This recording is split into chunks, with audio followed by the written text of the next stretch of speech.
the power of coaches, mentors, whether they're a physical person that you know that has done or is doing what you want to do that you can learn from, whether they are a coach that you pay for, I am a strong believer in that as well, or whether they're somebody you follow on social media or YouTube that you learn from. They are a coach in general and just so happen to be your coach, even though you never met them, and that's okay.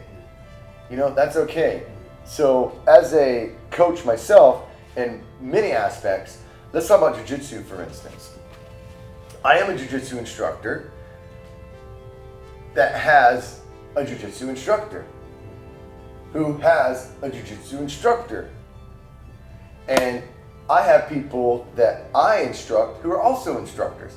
So it's that chain, that cycle that I talk about, that is this, you know, it's the village mentality too. Like when you go back a few hundred years, villages, the way people lived, you were born, your parents raised you with the help of the village.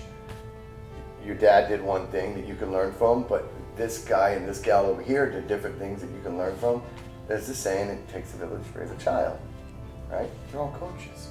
And even they have coaches. And then you have the elders who are like the ultimate coaches, who don't even do much because they don't have as much energy as the younger people do, but their wisdom and their knowledge is untouchable.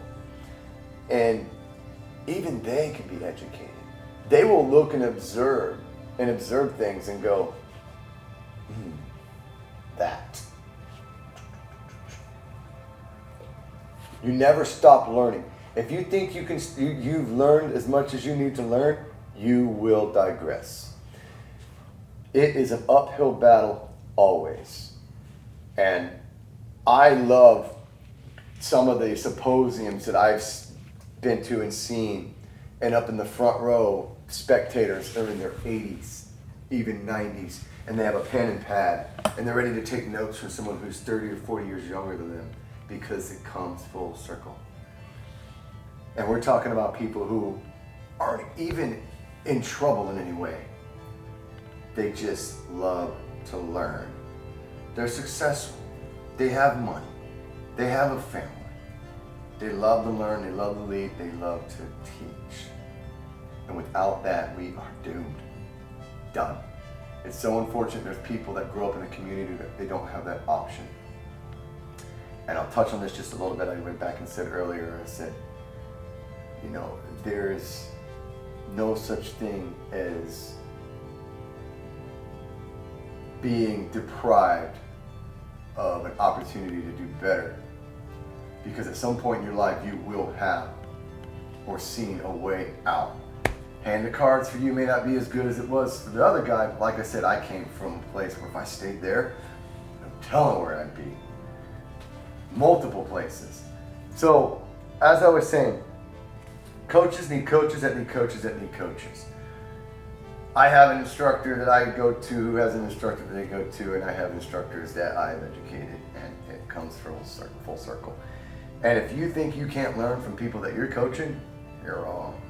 I don't know how many times I've looked at my students do something, not just in the jiu-jitsu school, but like in my business and the people that I coach and mentor for business. I've seen them do the same things, and I go, oh, thank you, thank you.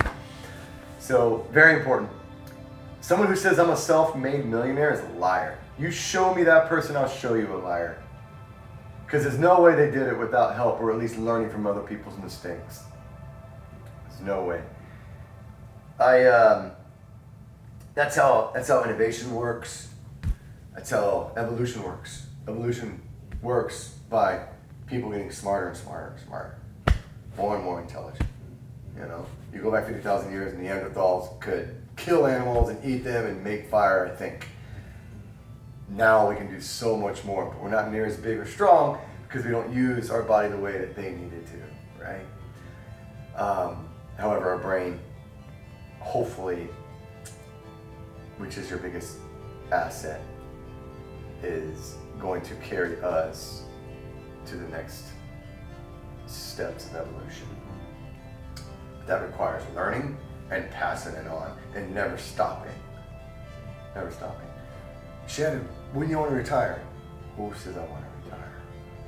I don't want to retire. I don't want to give up jiu-jitsu. You know, even if I can't compete, I can still teach. Construction company, one day, maybe I won't be the one doing consultations and overseeing everything. However, I will build a team and systems to do that, and I will still oversee it to an extent and still be a part of it because I enjoy it, I love it. And I'm going to educate. I'm going to educate. I am a coach now. I'm going to continue being a coach, and it's only going to get more fun for me because I enjoy seeing people win. And I hope to be able to add value to 1,000 people who can add value to 10,000 people. Because that's legacy. And that's how evolution works. We get smarter. Coaching,